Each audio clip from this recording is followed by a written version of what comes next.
Are we looking at the latest news of a temporary falling trend hiding a severely undervalued strong buy, or uh, are these glaring sell signals pointing to a massive value trap? I mean, that really is the million-dollar question today, isn't it? It is.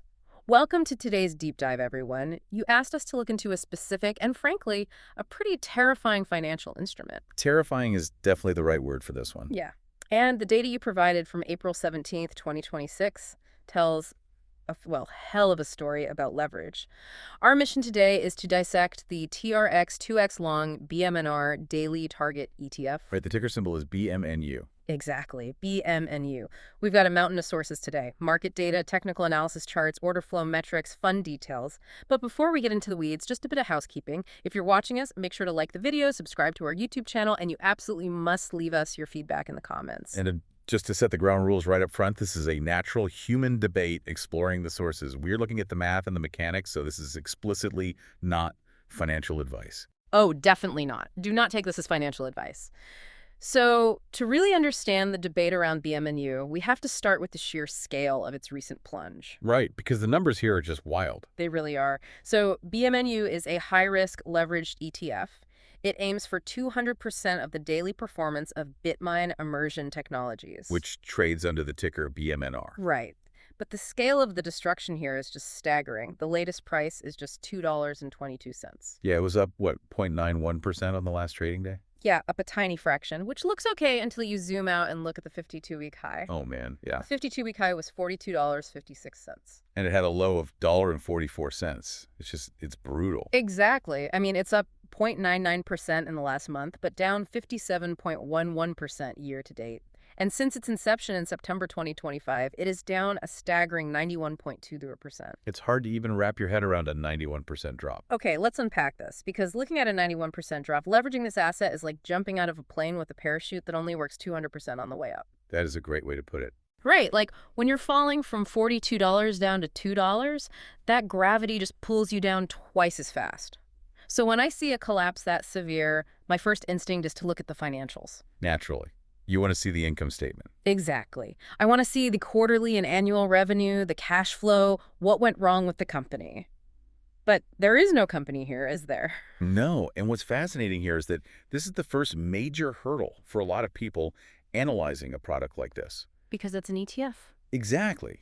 If you pull up the financials for BMNU, you are not going to find a corporate income statement or a traditional balance sheet. Right. No server farms or mining rigs listed. No, none of that. Because it's a synthetic ETF, its balance sheet is basically just made up of synthetic replication swap agreements, mostly. Wait, swap agreements? That sounds like Wall Street jargon designed to confuse people. Oh, it definitely is. Yeah. But structurally, it just means the ETF doesn't actually hold shares of the underlying stock, BMNR. Okay, so what do they hold? They hold cash-like instruments.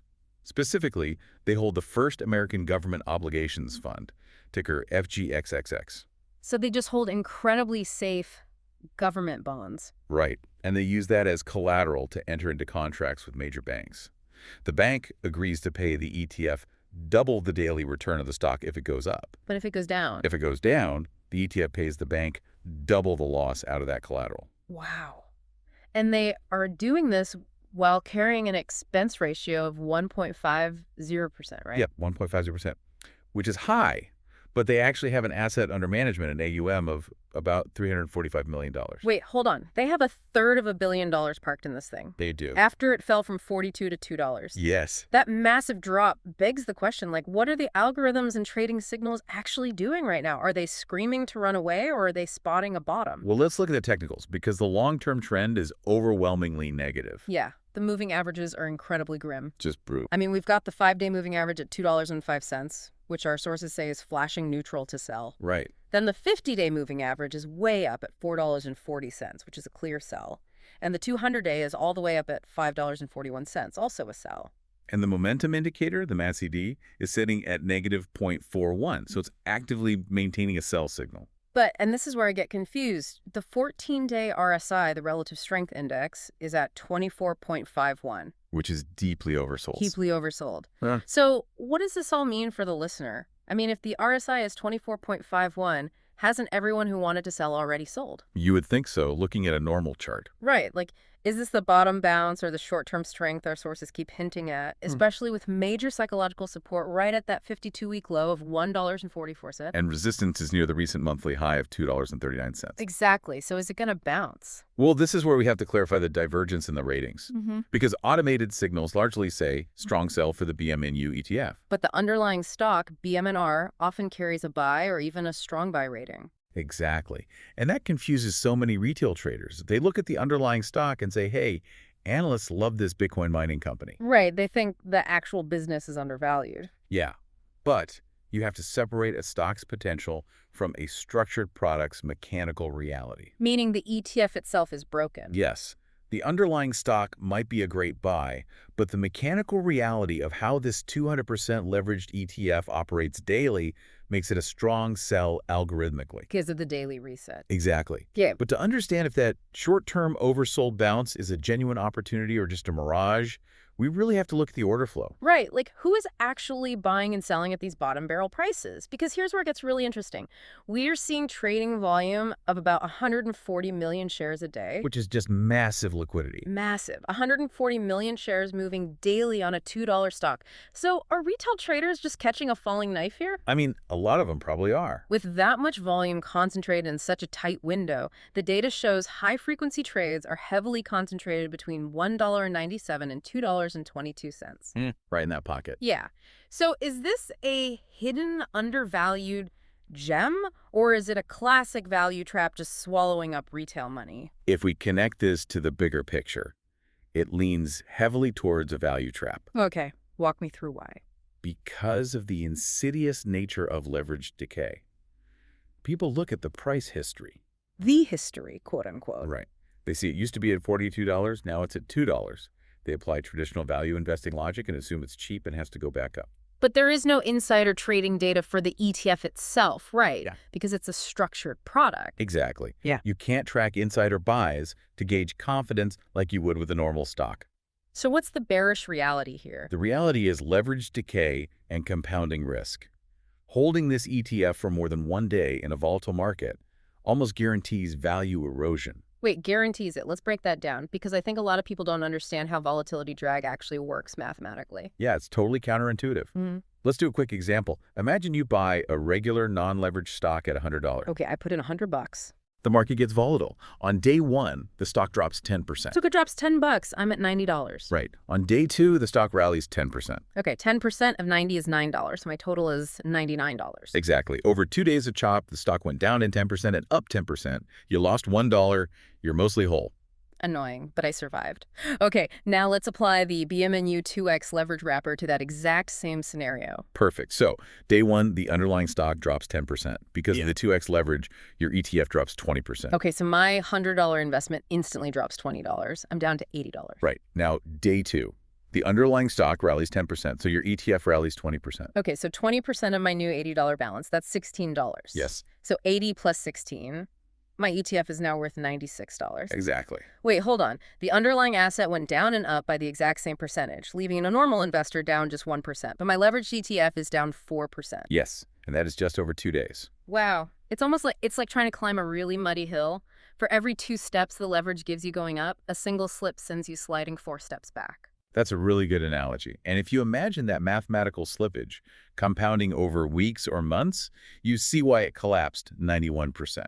In a choppy market, you're just doing an exhausting dance in the mud until you sink. Yeah, the math just ruthlessly grinds your capital to zero. Retail traders get trapped because they ignore how daily compounding physically erodes the value. So this guaranteed mathematical erosion really forces us to look at the absolute extremes, like what is the best possible scenario for survival here, and what is the absolute worst case scenario? Well, let's start with the bull case. The best case recovery scenario. Right. The bull case requires a massive, almost uninterrupted recovery in Bitcoin mining profitability. Or maybe a short squeeze in the underlying stock, BMNR. Exactly. Investors are betting on a sudden, violent spike upward, and they are using BMNU to essentially double their gains in that specific spike. But they need it to go straight up, right? No volatility. Straight up. Any sideways movement, and the decay eats them alive. Okay, so what's the bear case? The worst case continuation. The bear case is just the continuation of the long-term negative trend and normal market volatility. It doesn't even have to crash. It just has to be volatile. But there is a crash scenario that our sources highlight, and this is the part that genuinely blew my mind. They call it the fatal risk. Yes, the fatal risk. Because of the 200% leverage, if the underlying asset, BMNR, experiences a 50% decline in a single trading day. It results in a 100% loss of principal for the ETF holder. Wait, a single 50% drop in the underlying means total wipeout. Total wipeout. Mathematically, 200% of a 50% drop is 100%. The fund's asset base hits absolute zero. It's like playing a racing video game where you've equipped a double speed booster, but the catch is if you hit even one single speed bump, your car instantly explodes. That is exactly what it is. And this raises a really important question about psychology. How so? Well, think about why someone takes on an asset where a total 100% principal wipeout is a mathematically viable daily risk. Right, especially in a sector like crypto mining, which is incredibly volatile. A 50% gap down on bad news isn't impossible. It's very possible. It forces you to question the entire assumption behind the phrase high risk, high reward. Yeah. Are you actually getting a high reward, or are you just exposing yourself to a structural flaw? Yeah. Knowing that instant game over is always on the table, it's really time to pull all these threads together for our final outlook. Let's do it. So, comparing the short-term versus the long-term perspective, the short-term outlook seems neutral to highly volatile. Yeah, definitely ballpark. We have that RSI of 24.51 sitting in deep oversold territory, which does suggest a potential technical bounce. Right, so short-term day traders might ride that daily momentum. They can use that massive 140 million share liquidity to jump in, catch a quick bounce, and get out. And get out before the daily reset ruins them. Exactly. But the long-term outlook is just extremely negative. Extremely. There is just no positive long-term catalyst that can outrun the structural decay. Right. The long-term perspective is completely clouded by that immense structural erosion and the constant lurking threat of a total wipeout. Yeah, Which really leaves us with a provocative question. If an investment vehicle is designed to almost guarantee value erosion if held longer than a day, does it stop being an investment entirely and become something else? that's a great question. Is it an investment or a casino chip? Exactly. We want to know what you think. Head down to the comments on our YouTube channel right now and tell us, is a product like this a necessary tool for the market, or is it just a trap for the overly ambitious? I'd love to read those comments. Same here. Like, subscribe, and let the debate continue in the comments. Thanks for joining us on this deep dive.